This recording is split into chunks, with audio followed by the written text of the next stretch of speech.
Good morning, everybody, brothers, sisters, friends, and enemies too. Uh, Welcome back to page number 37 of What Religion Is, part number 44. Well, we were on this first stanza that a fool or semi-lunatic thinks the confusion going on in his brain is inspiration. He wants them to follow him. The most contradictory, irrational nonsense that has been reached in the world is simply the instinctive jargon of confused lunatic brains trying to pass for the language of inspiration. The first taste of true teaching must be that the teaching should not contradict reason, and you may see that such is the basis of all these yogas. We take the Raja Yoga, psychological yoga, the psychological way to union. Uh, it is a vast subject, and I can only point out you now the central idea of this yoga. We have but one method of acquiring knowledge from the lowest man to the highest yogi. All have to use the same method, and the method is what is called concentrations. The chemist who works in his laboratory concentrates all the powers of his mind, brings them into one focus, and throws them on the elements. And the elements stand analyzed, and thus his knowledge comes. The, the astronomer also concentrates the powers of his mind and brings them into one focus, and he throws them onto objects through his telescope, and stars and systems roll forward it and give up their secrets to him. So it is in every case with the professor in this chair, the student with his book, with every man who is working to know.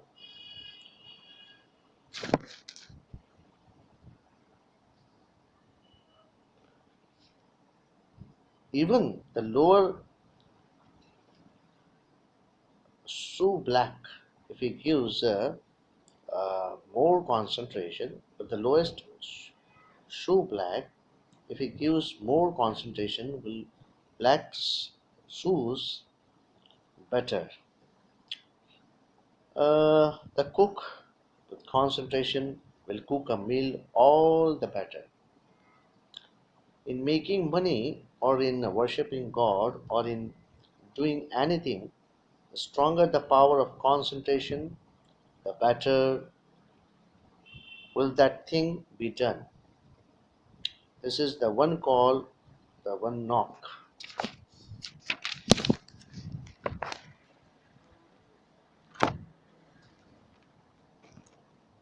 It opens the gates of nature and lets out floods of light. This is the power of concentration. It's the only key to the treasure house of knowledge. The system of Raja Yoga deals almost exclusively with concentration. In the present state of our body, we are so much distracted, and the mind is frittering in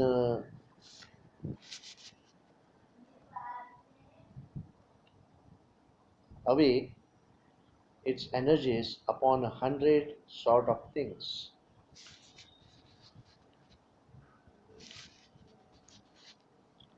As soon as I, as soon as I try to calm my thoughts and concentrate my mind upon any one object of knowledge, thousands of undesired impulses rush into the brain, thousands of thoughts rush into the mind and disturb it. How to check them and bring the mind under control is the whole subject of study in the Raja Yoga. Now, take Karma Yoga, the attainment of God through work. It is evident that in society there are many present, you know, persons who seem to be born for some sort of activity or other, whose minds cannot be concentrated on the plane of thoughts alone, and who can function best through work, visible and tangible. There must be a science for this kind of life too. Each one of us is engaged in some work, but the majority of us fritter away the greatest portion of our energies because we do not know the secret of work. Karma Yogi explains the secret and teaches where and how to work, how to employ to the greatest advantage the largest part of our energies in the work that is before us. But when the secret, with the secret, we must take into consideration the great objection against work, namely that it causes pain. All misery and pain come from the attachment. I want to do work, I want to do good to human being, and it is 90 to 1 that that human being whom I have helpful will prove ungrateful and go against me. And the result to me is pain. Such things deter mankind from working, and it spoils a good portion of the work and energy of mankind. This fear of pain and misery, Karma Yoga teaches us how to work for work's sake, unattached, without caring who is helped, and what for. The Karma Yogi works because it is his nature, because he feels that it is good for him to do so, and he has no object beyond that. His position in the world is that of a giver, and he never cares to receive anything. He knows that he is giving and does not ask for anything in return. Therefore, he eludes the grasp of misery and pain. Whenever it comes, is that result of attachment. Then there is the Bhakti Yoga for the man of emotional nature. The lover, he wants to love God. He relies upon and uses all sorts of rituals, flowers, incense, beautiful buildings, forms, and all such things. Do you mean to say they are working? One fact I must tell you is good for you to remember in this country, especially that the world's great spiritual giants have all been produced only by those religion sects which have been in pos- uh, possession of very rich mythology and rituals. All sects that have attempted to worship God without any form of ceremony have crushed without mercy everything that is beautiful and sublime in religion. Their religion is a fanaticism, at best a dry thing. The history of the world is a standing witness to this fact. Therefore, do not decry those rituals and mythologies. Let people have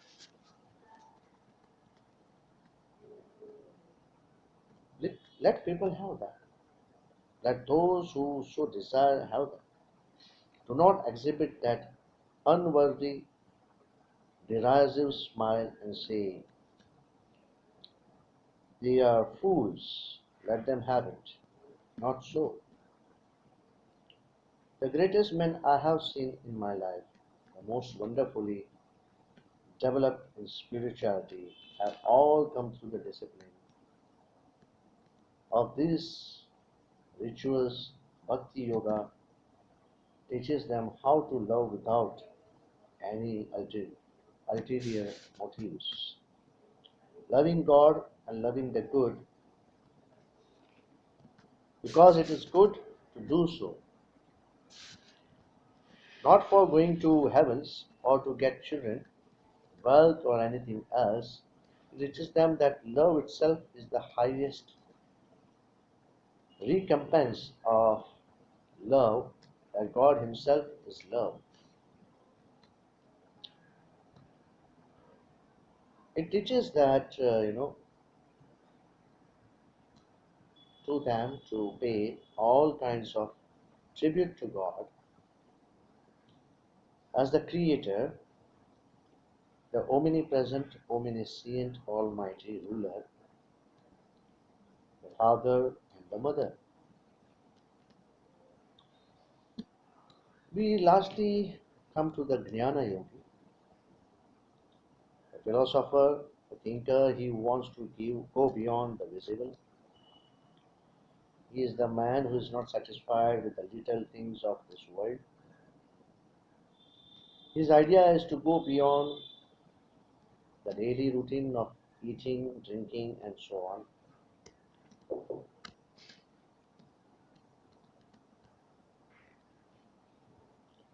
Not even the teachings, not even the teachings of thousands of books will satisfy him. Not even all the sciences will satisfy him. At best, the only thing this little word before him.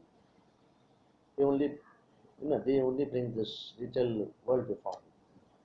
What else will give him the satisfaction? Not even the myriads of systems, worlds will satisfy him. They are to him but a drop in the ocean of existence. His soul wants to go beyond all that into the very heart of being by seeing reality as it is, by realizing it, by being it, by becoming one with that universal being. That is the philosophy. To say that God is the father or the mother, the creator of the universe, his protector and guide, is to him quite inadequate to express it. To him, God is the life of his life, the soul of his soul. God is his own self. Nothing else remains which is other than God. All the mortal parts of him, be compounded by the weighty strokes of philosophy, and are brushed away. What is the last truly remains is God Himself. Upon the same tree there are two birds, one on the top, the other below. The one on the top is calm, silent, and majestic, immersed in his own glory. The one on that lower branch is eating sweet and bitter fruits by turns, hopping from branch to branch, becomes happy and miserable by turns. After a time, the lowest bird eats on exceptionally bitter fruit and gets disgusted. He looks up and sees the other bird that wanders one of golden plumage, who eats neither sweet nor bitter fruit, who is neither happy nor miserable, but is the calm, self-centered, and sees nothing beyond the self. The lowest bird longs for these conditions, but soon forgets it and again begins to eat the fruit. In a little while, he eats another exceptionally bitter fruit, which makes him feel miserable, and he again looks up and tries to get nearest to that upper bird.